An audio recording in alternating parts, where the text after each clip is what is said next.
우리는 재물에 관한 비유라는 설교 시리즈로 계속해서 말씀을 나누고 있습니다. 성경에서 예수님이 말씀하신 비유의 38가지 중에서 16가지가 재물, 돈에 관한 비유입니다. 신약을 보면 천국과 지옥에 대한 말씀보다 돈에 대해서 더 많이 언급되고 있습니다. 기도에 관한 말씀보다 재물에 대한 말씀이 5배나 더 많습니다.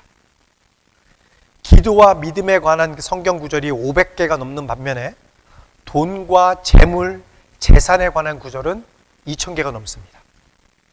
분명히 성경은 우리에게 재물의 관리에 대해서 많은 것을 말하고 있습니다. 그만큼 재물에 대한 것이 우리 삶에 있어서 굉장히 중요하다라는 거예요. 그래서 지난주에는 어리석은 부자라는 제목으로 보화를, 재물을 하늘에 쌓아야 한다라는 말씀을 드렸습니다. 주님이 부자에게 어리석은 사람이다라고 하신 이유는 첫 번째로 하나님이 없다고 생각했기 때문입니다. 그리고 두 번째로 그는 육체의 만족만을 채우려고 했기 때문이다라고 말씀드렸고요. 그래서 우리가 어리석은 부자처럼 되지 않으려면 첫 번째로 먼저 하나님의 나라를 먼저 구해야 한다라는 말씀을 드렸고, 두 번째, 나의 소유를 도움이 필요한 내 이웃을 위해서 사용해야 한다라는 말씀을 지난주에 드렸습니다. 그리고 오늘은 재물에 관한 비유 두 번째, 누가복음 16장 1절에서 9절까지 말씀을 중심으로 슬기로운 청지기라는 제목으로 말씀을 드리려고 합니다. 오늘 우리가 살펴볼 말씀은요, 성경에서도 가장 이해하기 힘든 말씀 중에 하나입니다. 그래서 이 말씀을 설교하시는 목사님들도요, 제각각 다르게 해석해서 설교하시기도 합니다. 그래서 누가복음 16장 1절부터 9절까지의 말씀을요, 먼저 우리가 같이 읽어보고 그 다음에 제가 설명을 드리도록 하겠습니다. 누가복음 16장 1절부터 9절까지 말씀입니다. 예수께서 제자들에게도 말씀하셨다. 어떤 부자가 있었는데 그는 청지기 하나를 두었다. 그는 이 청지기가 자기 재산을 낭비한다고 하는 소문을 듣고서 그를 불러놓고 말하였다. 자네를 두고 말하는 것이 들리는데 어찌된 일인가? 자네가 맡아보던 청지기 일을 정리하게. 이제부터 자네는 그 일을 볼 수 없네. 그러자 그 청지기는 속으로 말하였다. 주인이 내게서 청지기 직분을 빼앗으려 하니 어떻게 하면 좋을까? 땅을 파자니 힘이 없고 빌어먹자니 낯이 부끄럽구나. 옳지, 내가 무엇을 해야 할지 알겠다. 내가 청지기의 자리에서 떨려날 때에 사람들이 나를 자기네 집으로 맞아들이도록 조치해 놓아야지. 그래서 그는 자기 주인에게 빚진 사람들을 하나씩 불러다가 첫째 사람에게 당신이 내 주인에게 진 빚이 얼마요? 하고 물었다. 그 사람이 기름 100마리요 하고 대답하니 청지기는 그에게 자, 이것이 당신의 빚 문서요.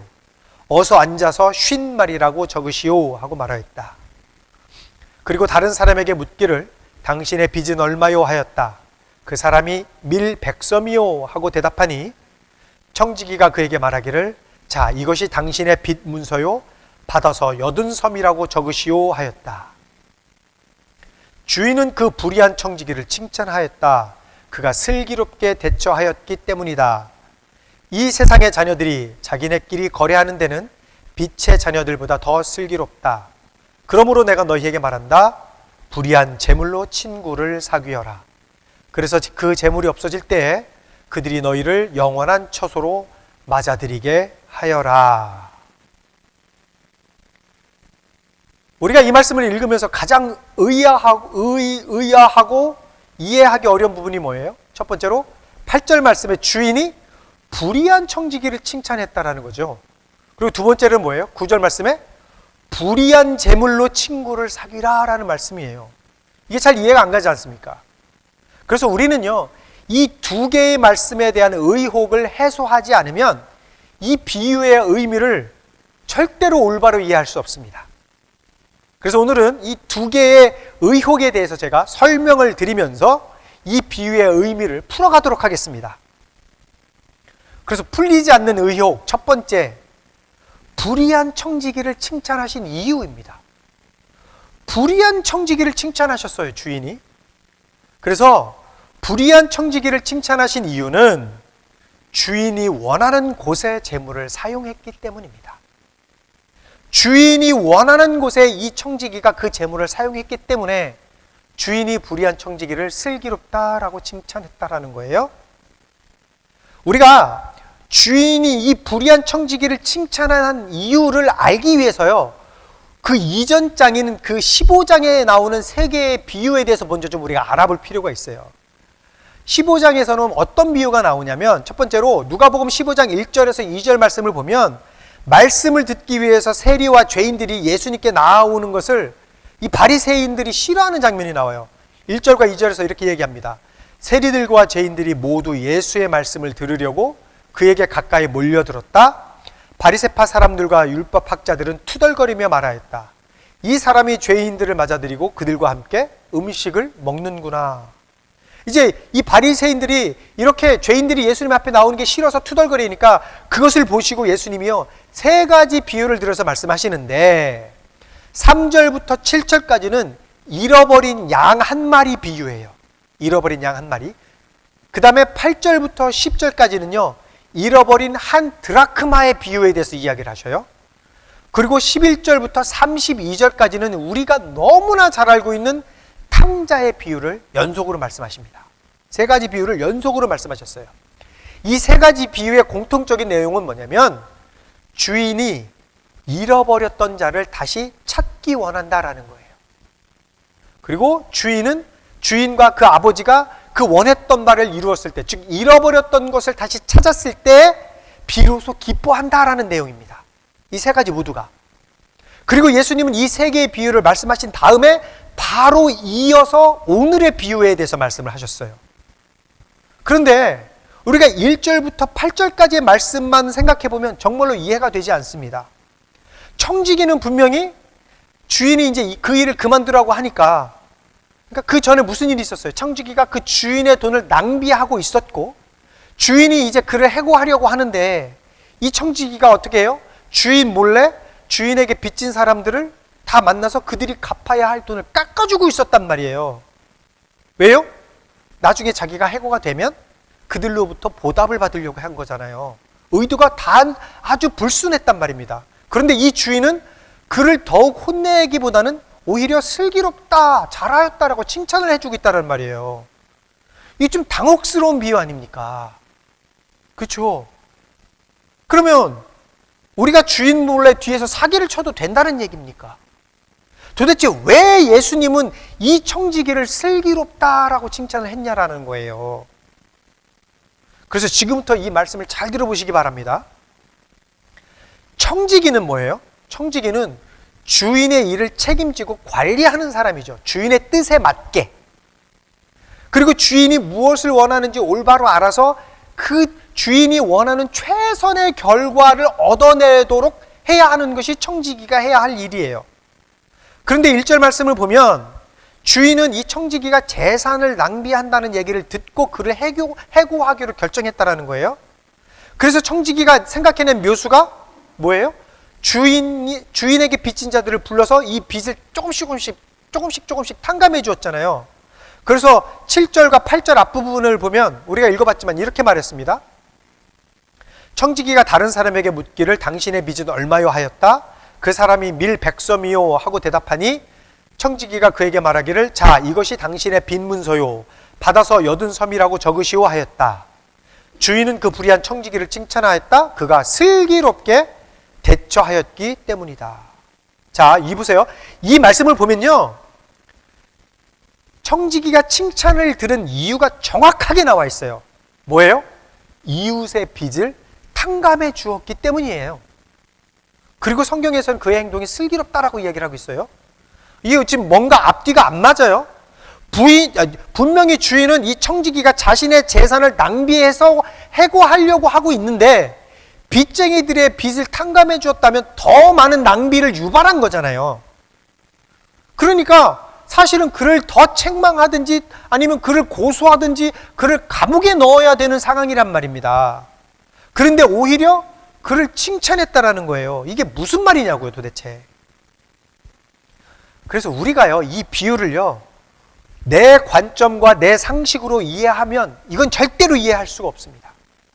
무슨 말이냐면 우리는요, 주인의 관점, 하나님의 관점, 즉 영적인 관점에서 이 상황을 해석하고 바라봐야 된다는 거예요. 좀 더 쉽게 이야기를 하자면 이 주인이 청지기에게 재산을 관리하라고 이제 맡겼잖아요. 그 맡겼을 때 그 재산을 더욱더 불려주길 바래서 맡긴 게 아니다라는 얘기예요. 그게 아니고 이 주인은요, 오히려 그 자기 재산을 가지고 주위의 어려운 이웃들을 돕기를 바래서 청지기한테 돈을 맡긴 거예요.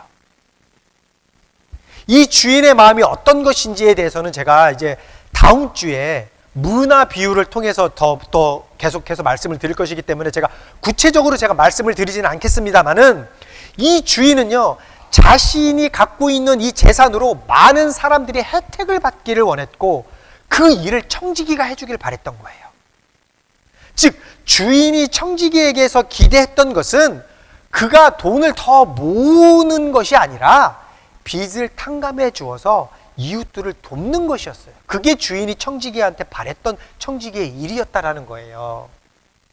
그래서 주인의 입장에서 봤을 때 1절 말씀에 그 청지기가 자신의 재산을 낭비했다라는 그 말의 의미는요, 주인이 청지기에게 맡긴 돈을 이웃을 위해서 사용하지 않고 청지기 자신을 위해서 사용했기 때문에 그랬다라는 겁니다. 이것을 우리의 삶에 빗대어서 우리가 생각해 봤을 때 우리의 주인 되신 하나님이 청지기인 우리에게 당신의 것을 맡겼을 때에는 그것이 무엇이든지 나의 유익을 위해서 사용하라는 의미가 아니고 주위의 도움이 필요한 사람들에게 사용하라라는 그런 의미다라는 거예요. 우리는요, 하나님의 것을 맡은 청지기로서 주님이 우리에게 맡겨주신 그 재물을 필요한 이웃들에게 베풀 줄 알아야 된다라는 말이죠. 여러분, 우리가 남에게 베풀지 못하는 이유가 무엇입니까? 그게 내 거라고 생각하니까 아까워서 베풀지 못하는 거 아닙니까? 그래서 더 움켜쥐려고 하고 더 모으려고 하는 것 아닙니까? 근데 여러분, 청지기도요, 이 청지기도 이 재물이 자기의 것이 아니다라는 것을 깨달았을 때에 비로소 사람들의 빚을 탕감해 주기 시작했잖아요. 여러분, 내가 소유하고 있는 것이 내 것이 아님을 깨닫는 것, 이게 지혜입니다. 물론 청지기는 불순한 마음으로 빚을 탕감해 주었죠. 그런데 이 주인은 그래도 괜찮다고 말을 합니다. 그래도 괜찮다고. 왜요? 그게 하나님의 마음이라는 거예요. 그게 어떻게든 주인이 원하는 것을 그가 했다라는 겁니다. 여러분, 이것은요, 돌아온 탕자 비유하고도 똑같은 거 아닙니까? 15장에 나오는 돌아온 탕자의 비유. 무슨 말이냐면요, 탕자가 아버지에게서 받은 재산을 다 써버리고 다시 아버지의 집으로 돌아간 이유가 뭐예요? 내가 아버지의 집으로 가면 최소한 굶어 죽지는 않겠다라는 생각 때문에 아버지한테 간 거잖아요.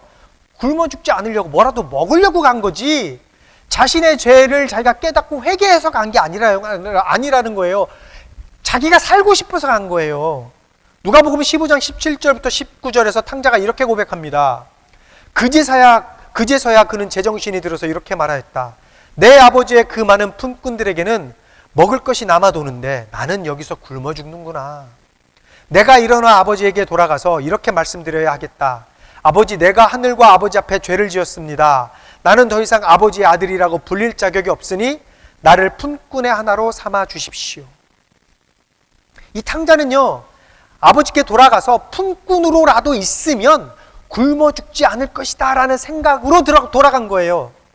그러니까 그의 의도가 순수했어요? 아니에요? 아니었단 말이에요. 그는 자신의 목숨을 이어가기 위해서 아버지께로 돌아간 거예요. 그런데 아버지는 기뻐하셨다고요. 기뻐하면서 이 아들을 다시 받아들이고 이 사람을 다시 아들이라는 자격을 회복시켜 주셨다라는 겁니다. 자, 그러면 이 청지기는요, 이 청지기도 자신의 삶을 연장하기 위해서 사람들의 빚을 탕감해 주었습니다. 그런데 주인은 그래도 괜찮다라는 거예요. 어쨌든 내가 원하는 일을 해 주었으니 슬기롭다라고 칭찬을 하셨다라는 거예요. 하나님이 원하시는 것은 그거라는 거예요. 그게 무슨 말이냐면 내가 비록 하기 싫고 억지로 이 일을 한다 하더라도 그것이 하나님이 원하시는 일이라면 하나님은 그것을 선한 것으로 바꿔주시는 분이다라는 겁니다. 그러니까 내가 마음 가는 일만 하지 말라는 거예요. 우리가 교회에서 신앙생활을 하면서 교회에서 함께 공동체 생활을 하면서 내가 하고 싶은 것만 하는 게 아니라 때로는 내가 하고 싶지 않은 것도 있고 안 하고 정말 빠지고 싶은 것도 있고 이건 정말 싫은데 억지로 해야 될 때가 있어요. 그런데 그걸 통해서 하나님은 영광 받기 원하시고 그걸 통해서 그 일을 선한 일로 바꿔주신다라는 거예요. 왜? 하나님은 어찌됐든 그가 하나님이 원하는 일을 했기 때문이다라는 겁니다. 그래서 그를 슬기롭다, 지혜롭다라고 칭찬해 주시겠다라는 겁니다.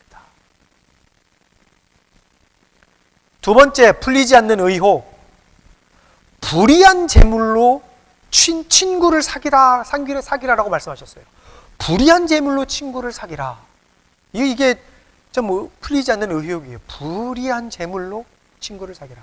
그 이유는 주님이 주신 재물을 영혼 구원을 위해서 사용하라라는 말씀입니다. 불의한 재물로 친구를 사기라고 하신 이유, 주님이 주신 재물을 영혼 구원을 위해서 사용하라는 말씀입니다. 예수님이 9절에서 이렇게 말씀하셨습니다. 그러므로 내가 너희에게 말한다. 불의한 재물로 친구를 사귀어라. 그래서 그 재물이 없어질 때 그들이 너희를 영원한 처소로 맞아들이게 하여라. 여러분, 사실 이 의혹에 대한 대답은요, 사실 굉장히 간단해요. 무슨 말이냐면 이 말은요, 한국어 성경의 해석의 오류 때문이에요. 굉장히 간단한 거예요. 한국어 성경으로는 불의한 재물이라고 했잖아요. 그런데 NIV 성경에서는 뭐라고 이야기를 하냐면, NIV가 뭐냐면 New International Version이라고 얘기하거든요. NIV 영어 성경에서는 worldly wealth라고 써 있어요. worldly wealth. 그러니까 세상의 부, 세상에서의 재물, 이렇게 이야기하는 거예요. 그러니까 세상에서 너희가 얻은 그 재물, 그걸 가지고 친구를 위해서 사용하라라는 의미인 거예요. 불의한 재물이 아니고. 여러분, 우리가 이 세상을 살아가는 데 있어서 재물은 반드시 필요한 겁니다. 그리고 그에 필요한 재물은 하나님이 우리에게 주시는 거잖아요. 주님에게서 오는 것이 어떻게 불의할 수가 있습니까? 불의한 방법으로 돈을 벌거나 사용하려고 하는 사람이 불의한 사람인 거지, 재물 자체로만은 그것은 불의한 것이 아닙니다. 그래서 디모데전서 6장 10절에서 이렇게 말했습니다. 돈을 사랑하는 것이 모든 악의 뿌리입니다. 돈을 쫓다가 믿음에서 떠나 헤매기도 하고 많은 고통을 겪기도 한 사람이 더러 있습니다. 자, 보세요. 이 말씀을 보더라도요, 돈을 사랑하는 사람의 마음이 악한 것이다라고 얘기를 하고 있어요. 그러니까 이 9절 말씀은 불의한 재물로 친구를 사귀어가 아니라 세상에서의 그 재물로 친구를 사귀어라 라고 해석하시면 이제 조금 이해가 되잖아요.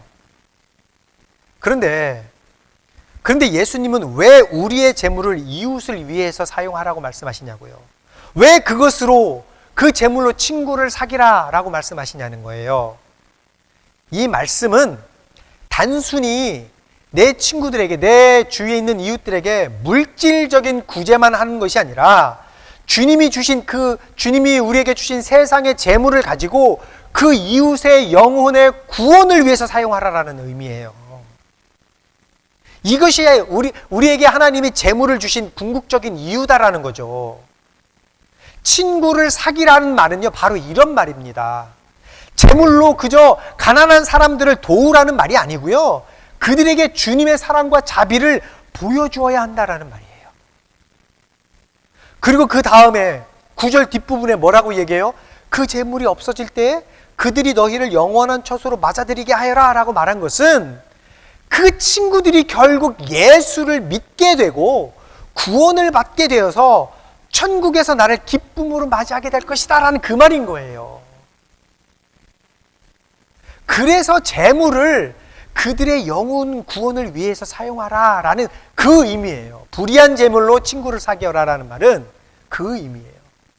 좀 더 쉽게 얘기하면 세상에서 주님이 우리에게 허락하신 그 재물을 가지고 주위의 이웃들에게 필요한 사람들에게 나눠주고 베풀어서 궁극적으로는 그들이 예수를 믿고 하나님의 나라를 쟁취할 수 있는 데까지 도와야 된다. 그래서 나중에 너가 하늘나라에 갔을 때 그들이 너를 기쁨으로 맞이할 것이다. 그 목적을 갖고 재물을 사용해라. 그 얘기예요. 그러므로 세상의 재물로 친구를 사귄다라는 것은 물질 사용에 대한 기준을 우리에게 새롭게 제시해 주는 것입니다. 단순히 가난한 자를 돕는 것이 목적이 아니라 이들을 하나님의 나라로 이끄는 데까지 사용되어야 한다라는 말입니다. 물론 하나님이 우리에게 넉넉하게 많은 재물을 주신 것이 지난주에도 제가 말씀드렸듯이 우리로 하여금 그것을 갖고 누리고 즐기게 하려고 주신 것도 있지만 보다 더 근본적으로는 다른 사람들과 하나님의 나라를 위해서 쓰라고 주셨다라는 말이에요. 주인의 재물을 올바로 사용하지 못해서 해고를 당할 뻔한 이 청지기는요, 위기의 순간에 지혜를 내었고 그것은 그 사람들의 빚을 탕감해 주는 것이었습니다. 재물을 그렇게 사용하라라는 거예요. 오늘 말씀의 영적인 의미는 바로 이런 부분입니다. 이런 거예요. 이들의 빚이 아무리 많다 하더라도 그 빚을 탕감하여 주는 것을 주님이 기뻐하신다라는 거잖아요. 또한 우리의 재물은 바로 이런 것들을 탕감하여 주는데 사용되어야 한다라는 거예요. 즉 하나님 나라의 복음이 증거되도록 하는데 나의 재물이 사용되어야 한다라는 거고, 그 빚을 탕감하여 준다라는 말은 그들이 예수를 믿음으로써 영적인 죄를 범죄함을 없애준다라는 의미예요. 그래서 그들이 영혼 구원을 받을 때까지 내가 그들을 위해서 베풀고 그들에게 나의 것을 사용하고 그렇게 해야 된다라는 겁니다. 오늘 말씀의 불의한 그 청지기는 불의한 청지기였어요. 시작은 불의한 청지기였습니다. 그런데 그가 주인이 원했던 대로 그 사람들의 빚을 탕감해 주었을 때 그 불의한 청지기는 슬기로운 청지기로 그 신분의 변화가 일어났습니다. 그러므로 9절 말씀에 불의한 재물로 친구를 사귀어라. 그래서 그 재물이 없어질 때 그들이 너희를 영원한 처소로 맞아들이게 하여라 라는 그 말의 의미는 이렇습니다. 여러분이 가진 모든 재물을 선한 일을 위해서 지혜롭게 사용하십시오. 하나님의 사람들의 어려움과 고통을 도와주고 하나님의 나라를 확장시키는 데 사용하십시오. 여러분의 재물이 없어지고 이 세상에서 여러분의 생활이 끝이 나면 여러분이 세상에서 도와줬던 그 사람들이 천국에서 여러분들을 환영할 것입니다 라는 의미입니다. 말씀을 정리하겠습니다. 하나님이 성경을 우리에게 주신 이유는요, 아주 간단하게 크게 두 가지입니다. 첫째 이유는 뭐예요? 요한복음 3장 16절 말씀처럼 누구든지 예수를 믿음으로 구원을 받게 하고자 하는 이유. 그리고 두 번째는 이렇게 예수 믿고 구원받은 자로서 이 세상에서의 삶과 목적과 목표를 알려주시기 위함이다라는 겁니다. 즉 우리는 예수를 믿음으로 구원받은 자로서 이 세상을 살면서 우리의 모든 것을 다하여 하나님을 사랑하고 우리의 이웃을 사랑하며 살아가야 한다라고 성경에서는 분명히 이야기하고 있습니다. 그래서 예수님이 마태복음 22장 37절부터 40절에서 이렇게 말씀하셨습니다. 너무나 우리가 다 알고 있는 말씀. 예수께서 그에게 말씀하셨다. 내 마음을 다하고 내 목숨을 다하고 내 뜻을 다하여 주 너의 하나님을 사랑하여라 하였으니 이것이 가장 중요하고 으뜸 가는 계명이다. 둘째 계명도 이것과 같은데 똑같다라는 거예요. 하나님을 사랑하는 것과 똑같이 내 이웃을 내 몸과 같이 사랑하여라 한 것이다. 이 두 계명에 온 율법과 예언서의 본 뜻이 달려있다. 네가 하나님을 사랑한 것 같이 똑같이 이웃을 사랑해라라는 거예요. 무엇이 더 중요하고 덜 중요하지 않다는 거예요.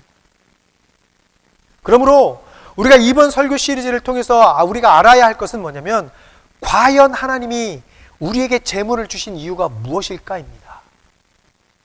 예수를 믿음으로 구원받은 우리는 우리의 재물을 나만을 위해서 사용하는 것이 아니라 하나님을 위해서 사용해야 하고 또 내 이웃을 위해서 써야 합니다. 예수님은 이 불의한 청지기 비유를 말씀하신 이후에 바로 부자와 거지 나사로 비유를 말씀하셨습니다. 부자가 지옥에 떨어진 이유가 무엇입니까? 사실요, 우리가 그 말씀을 읽어봐도요, 세상적 생각과 기준으로 보면 부자가 딱히 잘못한 게 없습니다. 그냥 자기 마음대로 자기 돈을 사용한 것밖에 뭐가 다른 게 있습니까? 자기가 갖고 있는 돈 그냥 자기 마음대로 쓴 것밖에 없어요. 그가 거지 나사로를 도와주든 안 도와주든 그것은 부자의 마음입니다. 세상적 기준으로는 그래요. 그러나 예수님은 그렇게 말씀하시지 않으셨습니다. 이 부자는 자신이 그 재물의 청지기다라는 사실을 몰랐던 거잖아요. 그는 그의 많은 재물을 오직 자신의 평안과 즐거움과 자신의 몸을 위해서만 사용했습니다. 그러다가 그가 죽었을 때 그를 영원한 처소로 영접할 친구가 단 한 명이라도 있었다면 이 부자는 매우 기뻐했을 것입니다. 그러나 아무도 없었어요, 그 부자 옆에는. 여러분, 이게 부자가 지옥으로 떨어진 이유입니다. 그래서 누가복음 16장 25절에서요 이렇게 말했습니다. 그러나 아브라함이 말하였다. 얘야, 되돌아보아라. 네가 살아있을 동안에 너는 온갖 호사를 다 누렸지만 나사로는 온갖 괴로움을 다 겪었다. 그래서 그는 지금 여기서 위로를 받고 너는 고통을 받는다. 이 부자와 거지 나사로의 비유는요, 우리가 지금까지 이야기했던 그 비유, 불의한 청지기 비유 바로 다음에 하신 비유예요. 그러니까 이 재물의 사용을 우리가 어떻게 써야 하는지에 대해서 예수님이 계속해서 말씀하고 계시는 거예요. 세상의 사람들은 자신의 재산을 불리기 위해서 모든 방법을 동원할 것입니다. 어떻게 해서든지 자신의 재산을 불리려고 노력할 것입니다. 그러나 우리는 하나님 나라의 사업을 위해서 우리의 모든 것을 동원해야 합니다. 예수님은 제자들에게 뱀처럼 슬기롭고 비둘기처럼 순결해야 한다라고 말씀하셨습니다. 오늘 말씀에 나오는 이 청지기는 비둘기처럼 순결하지는 않았지만 뱀처럼 슬기로웠고 주인은 그것을 칭찬했습니다. 그러므로 오늘 말씀의 청지기라는 말은 불의한 청지기가 아니라 사실은 슬기로운 청지기입니다. 이것이 오늘 비유의 요점입니다. 그러므로 주님이 우리에게 주신 그 재물을 하나님의 나라와 의를 위하여 내 이웃의 영혼 구원을 위하여 슬기롭게 사용하는 슬기로운 청지기가 되셔서 우리의 주인 되신 주님께 칭찬 듣는 그런 여러분들의 삶이 되시기를 예수님의 이름으로 축복합니다.